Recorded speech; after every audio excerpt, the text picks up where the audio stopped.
When you drive north in Michigan, there is this moment, usually around Mackinaw City, where everything just opens up. You see the horizon expand, Yeah. and you realize you're hitting the Straits of Mackinac, that incredible meeting point of Lake Michigan and Lake Huron. And then, boom, there it What do you is. mean? Exactly. This gleaming 5 mile ribbon of steel and cable just soaring over the water. It feels absolutely massive, honestly, a bit intimidating. Mm-hmm. And for generations now, it's really been the true gateway to the wild country, Michigan's Upper Peninsula, UKP. the UP. So today we're diving into the Mackinaw Bridge. Our sources look at this structure, well, not just as basic infrastructure, but really as a masterpiece of engineering endurance. The veteran, almost. Yeah, a weathered veteran of that harsh Great Lakes climate and kind of a monument to human persistence. Our mission here is pretty clear. Let's pull out the key technical specs, uncover some surprising history behind how it got built, and really understand the survival story of the bridge they call the Mighty Mac. And that survival aspect is so key because it points right to how incredibly difficult the location is. I mean, you think about the deep water, those violent reversing currents, All right. and just the sheer brutality of the winter ice. It forces you to ask, okay, what specific engineering choices make this thing resilient enough? Not just to stand there, but to actually endure the Straits climate. And why did people argue for, almost 100 years that bridging this gap was basically impossible? Exactly, that's the big question. Okay, let's unpack this then. We kind of have to start with the scale. It's just overwhelming. The numbers get so big, they stop being just measurements and become this aha moment about the sheer commitment of materials and labor involved. You feel it when you drive it, but the math is something else. Totally. You lose the math when you're driving. And the math is staggering. I mean, the total length shore to shore, we're talking 26,372 feet. Which is just 28 feet short of 5 full miles of roadway. 5 miles over water. Yeah. And then the main suspended span, that's the big part hanging between the towers, that's 300 feet long. Which is significant, right? That makes it the third longest suspended span in the U.S. Correct. But for me, it's the height that really shows the builder's determination. The towers. They stand 552 feet above the waterline. Okay, pretty high. But wait, that's only half the picture. They also plunge down another 210 feet. Wow. Through the water, through all the glacial muck and stuff below it, all the way down until they hit solid bedrock. So they literally anchored it to rock deep under the straits. Exactly. Anchoring what's essentially a 4-lane highway, 54 feet wide, way up in the air. The scale of those towers going that deep, that's impressive. But let's talk cables, the lifelines. They're absolute lifelines. 2 main ones, and they're, Yeah. 24 and a half inches thick? That sounds incredibly heavy. What does that thickness mean, engineering-wise? It means immense planning for tensile strength. That's the bridge's ability to handle all the pulling forces from its own weight, plus wind stress, everything. And what's fascinating is just the sheer number of wires packed in there. Each of those 2 massive cables is made up of 12,580 individual wires. 12,000. Wow. Per cable. Per cable. So add those all up. What are we looking at? If you took all that wire from both cables, laid it end to end, you'd have 42,000 miles of wire. 42,000 miles. Enough to wrap around the Earth almost twice. Get out! That's incredible. And it's not overkill, right?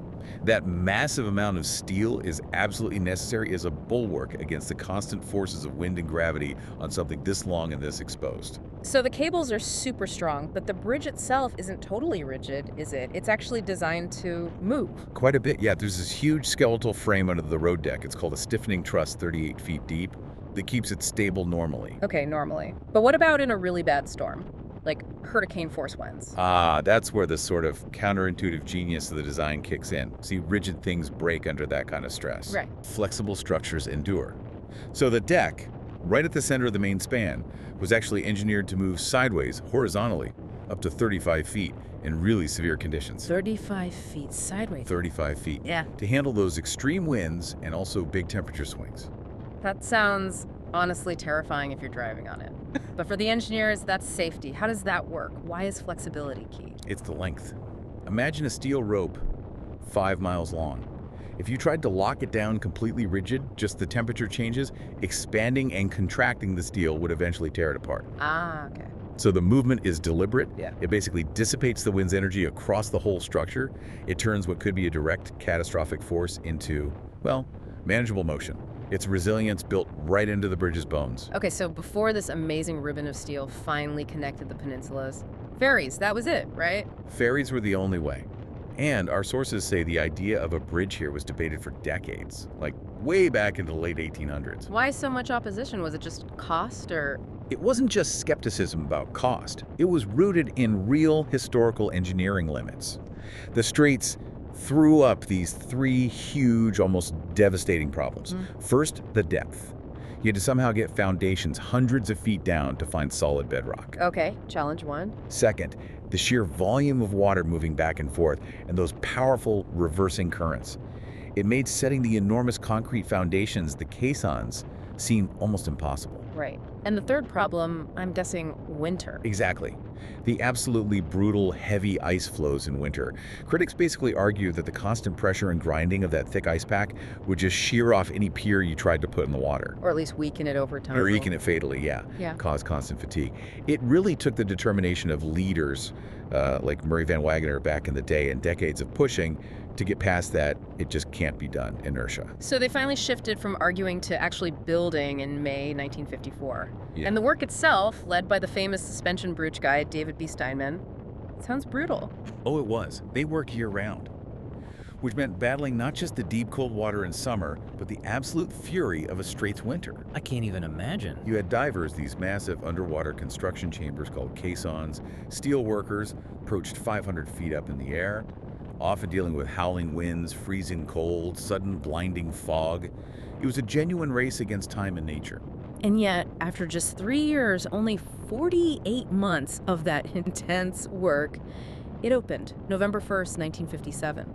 That seems incredibly fast for such a huge project under those conditions. It really was, and it was instantly an icon for the state. It solved that fundamental problem, right? Connecting Mackinaw City and Lower Peninsula with St. Ignace up in the UP. And the economic impact, you mentioned the cost was huge, nearly $100 million back then. A phenomenal sum in the 50s. But the economic justification came fast. It just unleashed opportunity for the whole northern half of Michigan, basically paying back that investment pretty quickly in terms of growth. And it got those nicknames right away. Big Mac, Mighty Mac. It's recognized worldwide, too, isn't it, as a civil engineering landmark.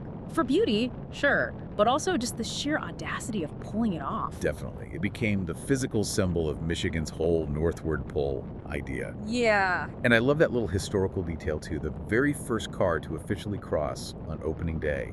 It was a 1951 Chevy Styline Deluxe, owned by a guy named Albert Carter. Sort of a nod to that optimistic post-war American drive that kind of willed the project into existence. That optimism, though, got tested immediately. Because, okay, the bridge linked the land, problem solved. But then it instantly had to face this constant ancient enemy, the environment of the Straits itself. Exactly. Let's shift to that because our source calls it the place where two inland seas wrestle. And that really highlights why that flexible, super strong design was so critical. Right. It's not just standing there, it's fighting battles daily. Daily opponents that most bridges, inland bridges, never see. Like the wind. It's so exposed out there that wind advisories actually start when speeds just hit 20 miles per hour. Just 20. Okay. And real restrictions kick in around 35 miles per hour. And those restrictions can be pretty serious, can't they? I read that for high-profile vehicles like RVs, big trucks, anyone pulling a trailer, the bridge authority sometimes makes them wait for an escort. Or worse. Or, on the absolute windiest days, they actually have to crawl traffic across at walking speed. Why slow down so much? It's pure physics of the span. That 54-foot wide road deck acts like a giant sail, basically an airfoil. Strong gusts can literally push a light vehicle, or especially a high-profile one, sideways. Even if your wheels are pointed straight. Doesn't matter. The wind just shoves the whole vehicle. So the authority, prioritizing safety above all, slows everything way down to minimize the effect of those side forces. Okay, wind is one thing. Then there's winter. We talked about the critics worrying about ice on the foundations. And they were right to worry about ice. Just maybe not exactly how they thought. The foundations held, but the ice threat shifted. Shifted where? Upwards. The danger now is falling debris. In winter, these thick, heavy sheets and slabs of ice form on the main cables and way up on the towers, hundreds of feet in the air. Oh, right. Then when the temperature bumps up just a little, maybe gets near freezing, those massive slabs can just peel off and plummet down onto the roadway. Which would be bad. Catastrophic if you hit one at 50 miles per hour. Yeah. So purely for safety, The bridge authority has to close the entire bridge during those ice shedding events. No choice. Wow. And even below the road, the water itself isn't calm, is it? This isn't some quiet bay, it's a strait connecting two massive lakes. Two of the world's biggest freshwater bodies, yeah. And the water literally shuttles back and forth between Lake Michigan and Lake Huron. These currents actually reverse direction every couple of days. Really? Yeah, and sometimes they flow surprisingly fast. It creates a really tricky navigational channel for the big freight team passing underneath. Okay, so challenging currents. And then add in that classic Great Lakes fog. Thick, sudden whiteouts that can drop visibility from miles to practically zero in just minutes. You can see why constant vigilance is required down there too. It really makes sense then. Those huge cables, the deep truss underneath, those soaring towers, they aren't just architecture, they're essential armor, like you said.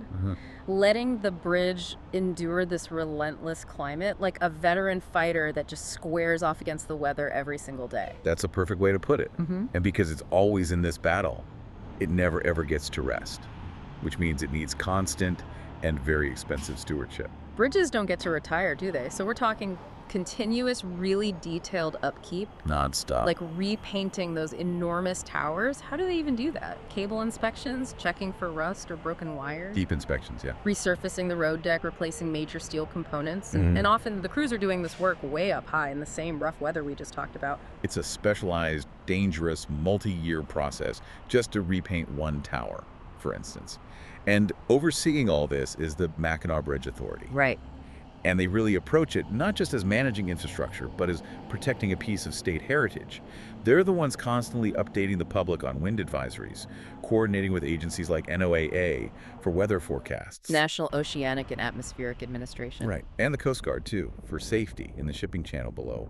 It's a complex operation. So looking ahead, what are the big challenges for a structure built in the 50s facing what seems like an increasingly volatile climate? Well, if you connect it to the bigger picture, the main challenge is really climate and age colliding. The bridge was built tough, have good bones, as they say. Resilience was designed in. But climate models are suggesting, potentially stronger storms in the future, maybe heavier, more violent ice events. Plus, you just have the natural wear and tear, the rising maintenance needs of any 60-plus-year-old major steel structure. So more vigilance needed, more investment. Definitely increased vigilance and likely significant ongoing investment, just maintaining those huge underwater caissons against shifting sediments or possibly stronger currents. That's a constant quiet battle they're always fighting. And yet, despite all those challenges, all the immense work needed just to keep it safe and functioning, it still stands as that incredibly powerful gateway symbol, doesn't it? Absolutely. It's just a quick $4 toll passage, but it signals this dramatic shift in landscape.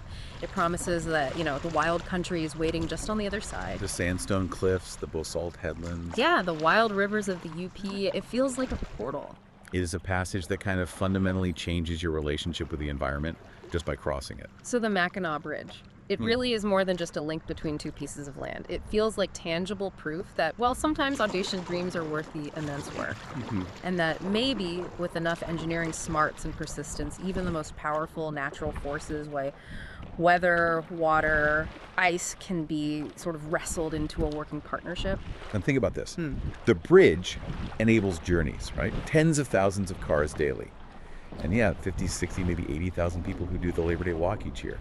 But the structure itself embodies motion. We talked about that flat. We discuss its incredible mass, over 1 million tons of steel, wire, concrete.